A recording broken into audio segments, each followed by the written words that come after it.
J'avais envie d'évoquer les axes astrologiques aujourd'hui, ces énergies, ces polarités qu'on vit dans nos vies et qui nous poussent à aller expérimenter des extrêmes pour aller retrouver notre centre, pour aller euh, nous pousser à aller expérimenter nos jugements, nos peurs, nos limitations, qui nous font voilà, aller vers des excès pour finalement trouver une forme d'équilibre. Et ces expérimentations qu'on vit dans nos vies de tous les jours, finalement, elles, se, euh, elles se manifestent aussi dans les axes astrologiques par ces énergies qui s'opposent et qui, finalement, pour aller expérimenter un signe, on a tendance finalement à aller dans l'excès du signe. Et en fait, on a besoin d'aller intégrer l'opposé pour pouvoir trouver l'équilibre et la lumière du signe. Alors, je vais donner mon exemple mon exemple concret. Il y a quelques années, donc j'étais salariée dans une entreprise où j'avais une sécurité financière, une sécurité de l'emploi, où j'avais un équilibre voilà, financier, où je pouvais dépenser, où j'étais d'ailleurs nos limites au niveau des dépenses. C'était confortable, mais j'allais en fait compenser un manque de sens que je ne trouvais pas dans mon activité professionnelle finalement. J'étais dans le commerce, mais ça manquait de sens pour moi et du coup j'allais compenser ça dans les dépenses excessives. J'étais de nos limites, hein, voilà. Et un jour, voilà, bon, ça n'allait. Je sentais qu'il y avait quelque chose qui manquait et puis il y a eu un accident très grave, voilà, où quelqu'un est mort qui m'a fait tout remettre en question, tout arrêter, changer de métier, partir et recommencer de zéro en donnant du sens finalement à mon activité professionnelle,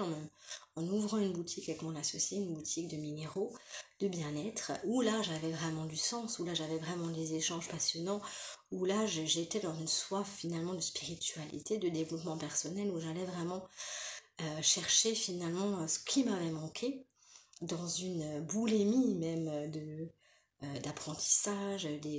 voilà, où j'étais vraiment dans mes passions finalement, l'astrologie, les cartes, où je vivrais vraiment de ça, mais en même temps où j'expérimentais finalement le pôle opposé et où je n'avais plus du tout de sécurité financière, plus du tout de sécurité, voilà, plus de cadre, j'avais plus de patron au-dessus de moi finalement qui m'imposait des choses et donc du coup j'étais dans une forme de lâcher prise totale, mais très très perché, pas du tout ancré, hein, voilà, j'étais voilà, dans un flou, dans un navire où il n'y avait pas de commandant finalement, pour expérimenter l'axe opposé et malheureusement,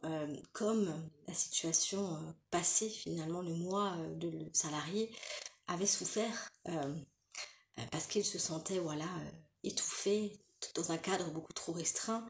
voilà, avec des directives et j'avais l'impression voilà, d'être même trop cadrée, j'étouffais en fait.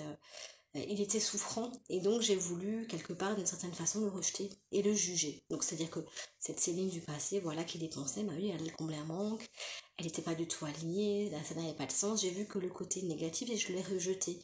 Et du coup dans la boutique, dans la suite, dans l'autre excès, dans l'autre polarité finalement, il n'y avait pas de cadre. Il n'y avait pas de cadre, il n'y avait pas de commercial, tout ce qui était commercial, vraiment je le rejetais, moi c'était pas du tout. Et bon, j'avais un commerce, donc il y a quelque chose qui n'était pas très voilà, sain là-dedans. Mais il y avait vraiment le rejet voilà, de la vente. C'est-à-dire que vraiment j'étais dans le plaisir de conseiller, dans le plaisir voilà, d'avoir des beaux objets dans la boutique, dans le plaisir de faire ce que j'aimais, hein, dans ma passion, mais pas du tout dans le gain d'argent. Ou alors seulement voilà, dans ce qu'il fallait, mais pas plus. Et du coup, voilà, il n'y avait plus de dépenses, il n'y avait plus cette liberté finalement que j'avais avant. Donc j'ai atterri finalement dans le pôle opposé jusqu'à ce que je comprenne que c'est parti de moi du passé, c'est parti de moi commercial, dans la vente, avec des cadres, des repères, une sécurité, je les avais un petit peu, je l'avais un peu rejeté et que ça me manquait. Donc j'étais même dans le pôle opposé, même si j'étais nourrie, il me manquait toujours quelque chose. Et je vivais toujours une forme de manque à un autre niveau. Donc pour finalement trouver l'équilibre, c'était réintégrer toutes ces parts de moi, donc cette part commerciale, cette part voilà, qui avait besoin de repères, en me les donnant à moi-même, ces repères. Finalement, aujourd'hui, je suis toujours à mon compte, mais quelque part, c'est moi-même qui m'amène, voilà, mon cadre, mes repères, mes objectifs que j'avais complètement abandonnés. Je me pose, mais c'est moi-même, et j'en ai besoin quelque part. J'ai besoin de récupérer, voilà, cette part de moi que j'avais laissée un petit peu pour pouvoir être bien et surtout pour pouvoir être entière et pouvoir accéder à mes objectifs. Donc l'idée c'est de comprendre que voilà, en astrologie, on a surtout par exemple le soleil qui est dans un signe, mais que si je veux le vivre dans son aspect le plus lumineux et le rayonner, j'ai besoin d'aller intégrer finalement le signe opposé pour pouvoir aller vers la lumière en fait qu'il peut m'apporter et pour pouvoir être bien dedans. Donc, si je vais un petit peu donner des explications plus générales, mais si je suis bélier, pour pouvoir être bien dans mon signe du bélier, j'ai besoin, oui, d'être dans l'action, dans l'initiative, dans la spontanéité, dans l'impulsion, dans l'énergie, oui, mais j'ai besoin d'aller intégrer la balance, c'est-à-dire prendre en compte l'autre, la relation à l'autre. J'ai besoin d'être dans la conciliation aussi, dans l'écoute de l'autre. Parce que si je fais que pour moi, il va me manquer l'échange avec l'autre. Inversement, si je suis balance, je vais être dans la conciliation, je vais être dans le besoin d'échanger, le besoin de concilier justement, mais je vais être dans l'oubli de moi si je ne me place que dans la relation et si j'oublie qui je suis. Donc j'ai besoin d'intégrer un petit peu de ce bélier, de cette énergie de vie, de qui je suis, de me connaître,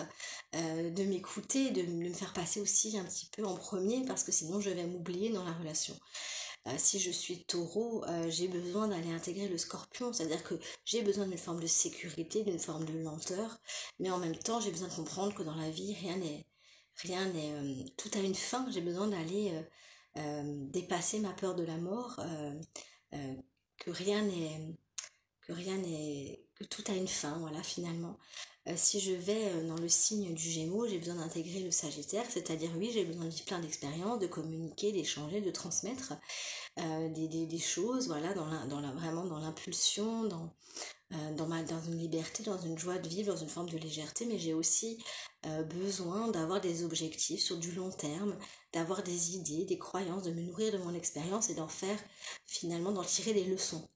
Si je suis dans le cancer, dans cette écoute intérieure, dans cette protection aussi, j'ai besoin d'aller intégrer le Capricorne, c'est-à-dire d'aller prendre la responsabilité de mes actes, d'évoluer, d'avancer vers mon écoute intérieure, de me dépasser. Si je vais dans le signe du Lion, oui, j'ai besoin de m'écouter, mais j'ai aussi besoin de briller dans le groupe, dans l'énergie du Verseau, de montrer qui je suis dans un groupe. Si je vais dans l'énergie de la Vierge, j'ai besoin d'être au service, de mettre des cadres, de m'organiser, mais j'ai aussi besoin donc d'être dans le contrôle, beaucoup dans le mental, mais j'ai aussi besoin de lâcher prise, d'aller un peu intégrer cette énergie poisson, que je ne peux pas tout contrôler, qu'il y a des parts où je n'ai pas de prise et où je dois faire confiance à bien plus grand que moi. Si je suis dans l'énergie de la balance, je l'ai dit, si je suis dans l'énergie du scorpion, là je dois intégrer le taureau, c'est-à-dire les défis, les challenges, la passion, oui, mais aussi trouver ma sécurité intérieure, qu'elle soit bien intégrée, mon ancrage pour vraiment vivre de mes passions, le respect de mon corps aussi, le respect de mes sensations. Dans l'énergie du Sagittaire, c'est le Gémeaux, hein, c'est-à-dire que oui, j'ai des croyances, oui, j'ai plein de concepts, j'ai plein de théories, mais il faut que je les expérimente. Il faut que je sois dans la joie de vivre, sinon c'est beaucoup trop lourd, en fait. Je vais être dans l'ombre du Sagittaire. Si je vais dans le Capricorne, du coup, j'ai besoin d'aller prendre mes responsabilités, oui, mais bon, surtout me protéger aussi, ne pas être trop dans l'autorité, dans le tyran intérieur, mais être à l'écoute de mes besoins aussi, ne pas vouloir aller trop vite, trop haut, et même écouter dans cette écoute intérieure, dans cette protection, dans ce respect de soi. Et je vais continuer avec le Verseau qui a besoin d'être dans le groupe, de partager, de donner ses idées, mais que pour ça il doit être dans la pleine connaissance de qui il est pour pouvoir le faire dans la lumière. Et le Poisson, oui, il est dans le lâcher prise, hein, il est très perché, mais il a besoin de s'ancrer dans le moment présent, dans son corps. Voilà.